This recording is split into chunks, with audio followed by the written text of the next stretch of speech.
దేవనామానికి మహిమ కలుగును గాక. మన ప్రభువును రక్షకుడైన యేసుక్రీస్తు నామములో శుభం తెలియజేస్తున్నాను. దేవుని బిడ్డారా, అందరు బాగున్నారు కదా? మరొకసారి పరిశుద్ధాత్మ దేవుడు మిమ్మల్ని, మీ కుటుంబాన్ని యువతి కాల సమయంలో ఆదరణ గడియ అనేటువంటి దైవిక కార్యక్రమం ద్వారా మిమ్మల్ని దర్శించి ఈ విధంగా దేవుడి మాటలు మీతో పంచుకొని మిమ్మల్ని ప్రోత్సాహపరిచి బలపరచటానికి, ధైర్యపరచటానికి దేవుడు నాకు ఇచ్చిన కృపను దేవుడికి వందన చెల్లిస్తున్నాను. దేవుడు ఇంకా మిమ్మల్ని ఆయురారోగ్యాలతో నిండుగా మెండుగా దీవించును గాక.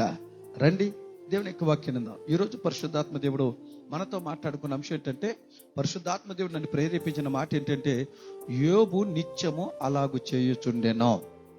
ఈరోజు దేవుడు మనతో మాట్లాడుకున్న అంశం ఏంటంటే, యోబు నిత్యము అలాగు చేయుచుండెను. యోబు గ్రంథం 1వ అధ్యాయం 5వ వచనటువంటి ఆఖరి మాట, యోబు నిత్యము అలాగు చేయుచుండెను. ఈ రోజున దేవుని బిడ్డలారా గమనించండి. ఈ రోజు నేను ఒక మాట చెప్తాను. మీరు దీవించబడాలి అంటే, ఈ రోజున దేవుని కనికరం మీ మీద కలగాలంటే, దేవుడు మీ బిడ్డలకి మంచి భవిష్యత్తు ఇవ్వాలంటే, ఈ రోజున దేవుడు మిమ్మల్ని ఉన్నతమైన శిఖరాల మీద ఎక్కించాలంటే, దేవుడు ఎక్కలేనంత ఎత్తైన స్థితిలో మిమ్మల్ని నిలబెట్టాలంటే, నీ కుటుంబానికి దేవుడు ఒక ఘనత ఇవ్వాలంటే, ఒకే ఒక మాట చెప్తున్నాను. యోబు నిత్యము అలాగే ఏం చేశాడో మనం కూడా అలాగే నిత్యము చేస్తే, ఈ రోజు నేను చెప్పిన మాటలన్నీ, దేవుని సేవకుడిగా నేను చెప్పిన మాటలన్నీ దేవుడు స్థిరపరచునగాక. దేవుని బిడ్డని గమనించాలి. యోబు నిత్యము అలాగే చేయుచుండెను. ఏం చేసేవాడు? యోబు నిత్యం అలాగే చేయించండి. ఏం చేసాడు తెలుసండి? ఉదయకాలం అరుణోదయమును లేచి, మొదటి యోబు గ్రంథం 1వ అధ్యాయం 4వ వచనం మాట, అరుణోదయమును లేచి దేవుడికి దహన బలి అర్పి, అనగా తన బిడ్డల కొరకు ప్రార్థన చేసేవాడు. ఈ రోజున దేవుని బిడ్డలు గమనించండి. అరుణోదయమును లేచి మీరు దేవుడికి మొరపెడుతున్నారా లేదా? ఈ రోజున నీ కుటుంబంలో నీకు, నీ బిడ్డలకి అరుణోదయమున లేచి యోబు నిత్యం అలాగే చేర్చున్నట్లు మీరు అరుణోదయం లేచి దేవుడికి మొరపెడుతున్నారా లేదా? ఒకవేళ అరుణోదయమున మీరు లేచి పేపర్ చదువుతున్నారేమో, అరుణోదయం లేచి బెడ్ కాఫీలు తాగుతున్నారేమో. ఒకవేళ ఈ రోజున ఒక ట్రెండ్ అయిపోయింది, అరుణోదయం లేచి ఫోన్ చూస్తూ ఉంటారు, ఫోన్కి వెలుగుతూ ఉంటారు చాలా మంది. ఈ రోజు నువ్వేం చేస్తున్నావు? ఎన్ని శ్రమలు వచ్చినా యోబుకి మరలా రెండింతల ఆశీర్వాదం ఎందుకు ఇచ్చాడో తెలుసండి? ఎన్ని శ్రమలు వచ్చినా సర్వస్వము కోల్పోయినా కానీ యోబు అంట అరుణోదయమున దేవుడికి దహన బలి అర్పించే దేవుడికి మొరపెట్టడం మానలేదు.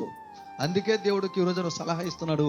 ఈ రోజు నుంచి మీరు కూడా అరుణోదయమున లేచి యోబు స్తుతించినట్లు, యోబు ప్రార్థన చేసినట్లు మీరు చెయ్యండి. దేవుని బిడ్డలు గమనించండి. ఈ రోజున అరుణోదయం ఎందుకు మనం లేచి ప్రార్థన చేయాలి? యోబు గారు ఎందుకు అరుణోదయం లేచి తన బిడ్డల కలకాల ప్రార్థన చేశాడు? ఈ రోజున అరుణోదయం లేచి చేస్తే మన జీవితంలో కలిగే మేలు తెలుసండి.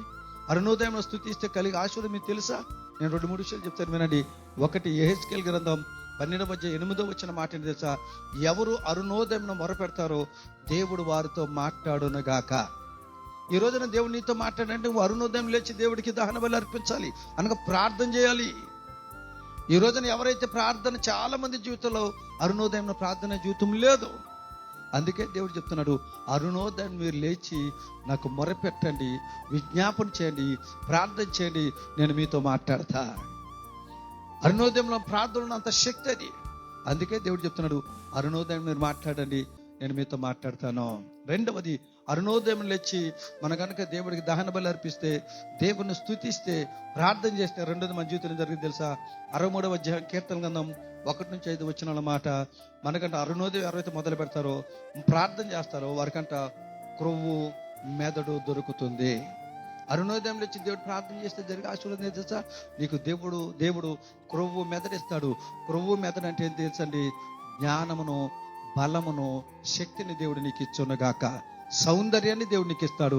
అందుకే మనం అరుణోదయం లేచి మొదలు ప్రార్థన చేస్తే జ్ఞానమును, దేవుడు సౌందర్యము, బలమును ఇస్తాడు, అనగా కొవ్వు మెదనిస్తాడు. ఆఖరికి మాట చెప్పనండి. అరుణోదయం లేచి మనం ప్రార్థన చేస్తే ఏం జరుగుతుందో తెలుసా? యెఫెన్యా గ్రంథం 3వ అధ్యాయం 5వ వచనంతో చూడండి మాట ఏం తెలుసా? నీ మంచితనాన్ని, నీ భక్తిని, నీ యథార్థతని దేవుడు వెలుగులోకి తీసుకొస్తాడు. అరుణోదయం లేచి ఎప్పుడైతే నువ్వు ప్రార్థన చేస్తావో, నీ మంచితనం, నీ భక్తి, నీ యథార్థతని వెలుగులోకి తీసుకొచ్చి అనేక మందికి దేవుడు తెలియపరుస్తాడు. ఈ రోజు నుంచి అరుణోదయం లేచి యోబులే మొరపెట్టు, ప్రార్థన చేయి, దేవుడు నిన్ను దీవించునుగాక. దేవుడి మాటలు దీవించునుగాక. తల వంచండి, ప్రార్థన చేసుకుందాం. ప్రేమగల మా తండ్రి, నీ స్తోత్రాలు. విత్తబడిన వాక్యాన్ని బట్టి నీ స్తోత్రం. వాక్యం ప్రతి ఒక్క జీవితం ఫలింపజేసి ఈ రోజు నుంచి యోబు ఎలాగూ నిత్యం అలా అరుణోదయం లేచి ఆయన దహన బలి అర్పించేవాడో ఈరోజు యోబులు అనేక మందిని స్తుతించి ప్రార్థన చేసి అనుభవం ప్రతి ఒక్కరు దయచేయమని యేసు నామములో అడిగి పొంది ఉన్నాం తండ్రి. ఆమె. దేవుడు మిమ్మల్ని దీవించును గాక. ఆమె.